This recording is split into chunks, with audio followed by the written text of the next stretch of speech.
everyone, and welcome to this cold and windy Cape Town day.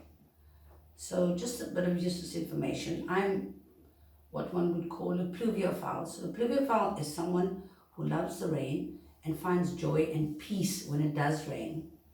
So I hope you guys are staying safe, because I'm pretty safe and happy today because of the weather, of course. So it's a peculiar sensation, this double consciousness, the sense of always looking at oneself through the eyes of others, of measuring one's soul by the tape of a world that looks on in amused contempt and pity. That's from W.E.B. Du Bois in The Souls of Black Folk. As black and brown people are victimized by racism, we internalize it. That is, we develop ideas, beliefs, actions and behaviors that support or collude with racism. This internalized racism has its own systemic reality and its own negative consequences in our lives and our communities. More than just a consequence of racism, internalized racism is a systemic oppression in reaction to racism that has a life of its own. In other words, just as there's a system in place that reinforces the power and expands the privilege of white people, there is a system in place that actively discourages and undermines the power of black and brown people and our communities and mires us in our own oppression. Because internalized racism is a systemic oppression, it must be distinguished from human wounds like self-hatred or low self-esteem, to which all people are vulnerable. It is important to understand it as systemic, because that makes it clear that it is not a problem simply of individuals. It is structural.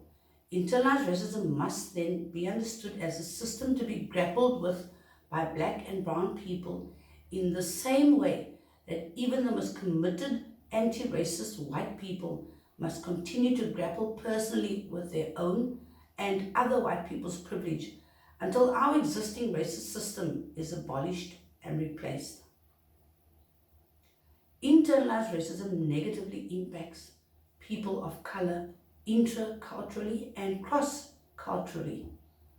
Because race is a social and political construct that comes out of particular histories of domination and exploitation between people, black and brown people's internalized racism often leads to great conflict among and between them as other concepts of power, such as ethnicity, culture, nationality, and class.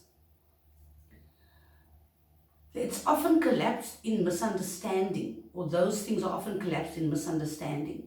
Especially when race is confused with nationality and ethnicity, internalized racism often manifests in different cultural and ethnic groups being pitted against each other for the scarce resources that racism leaves for people who do not have white privilege.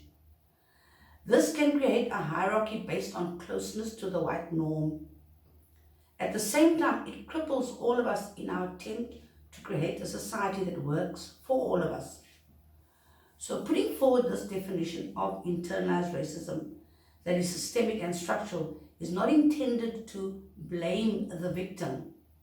It is meant to point out the unique work that black and brown people must do within themselves and our communities to really address racism and white privilege. To live and be affected by racism on a daily basis does not guarantee understanding its systemic nature. This is also true of internalized racism.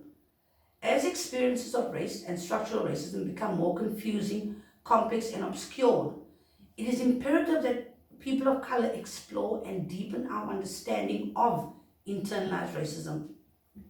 In trying to understand internalized racism and work towards its elimination, it's important not to confuse internalized racism with other realities that are frequently used to explain or to describe dysfunction or inadequacy among people of color. It's crucial to understand that internalized racism is not simply low self-esteem, color prejudice or colorism, stereotyping and or self-hatred. These may be and often are symptoms or results of internalized racism, but they're not the thing itself. Internalized racism is the situation that occurs in a racist system when a racial group oppressed by racism supports the supremacy and dominance of the dominant group by maintaining or participating in the set of attitudes, behaviors, social structures, and ideologies that undergird the dominating group's power and privilege and limits the oppressed group's own advantages. Like systemic racism, it manifests in at least 4 dimensions: inner, interpersonal, institutional, and cultural. Nowhere in our country is internalized racism more obvious than in the Western Cape between black and brown people. In fact, it's so bad there that brown people here still use the K word against black people, still hate and resent black people as if they aren't human. Now, some of you can jump up and down and say you don't, but the reality is that much like there are very few white people willing to learn about race and racism, so there are very few brown people that fight their own families and friends for what they say about black people and how they are treating black people. I used to find it disgusting. Now, I just find it sad. Sad because we're fighting each other. Instead of banding together to fight the system that keeps us all oppressed. It's much like being children at a party and you see a room full of toys, and instead of sharing the toys and distributing it among the children, black and brown people are fighting over the one toy that the adult held out to show them. It makes no sense. Honestly, it doesn't. It makes no sense that even during this lockdown, that we are moaning about the food parcels that gets distributed in Khayelitsha before Mitchell's Plain. Yet don't look at how one man can put R1 billion in a kitty to help during this time. R1 billion. Do you have any idea how much that could help both black and brown people get ahead?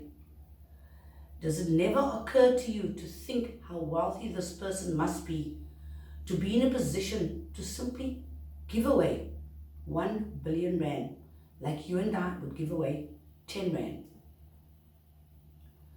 But let's keep our focus on internalized racism and blame the neighbor that has a bigger car or a slightly better house or nicer clothing and hate on each other. This also applies to Indian and black people who think they are better than others. We also need to recognize what is at play here. Be honest with yourself and our feelings, and instead of clamoring for closer proximity to whiteness, we should be extending our hands to form stronger bonds with each other. Your internalized racism brings you no wealth because you don't have the power backed by the system to create that wealth. I'll put up a quiz during the week so that you can do at home to show you about internalized racism that you can do yourself. This was courtesy of D.K. Bivens. Figure it out yourself, guys, but this hating on each other, it has to stop. And if we can't let it stop during some phase like lockdown or during a pandemic where all of us are going to die or stand a chance of dying, then when does it stop then? When does it actually stop?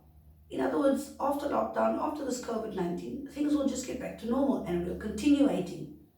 We need to be reflective. We need to self-analyze. We need to look deeper in ourselves and change how we feel and start treating people differently and better.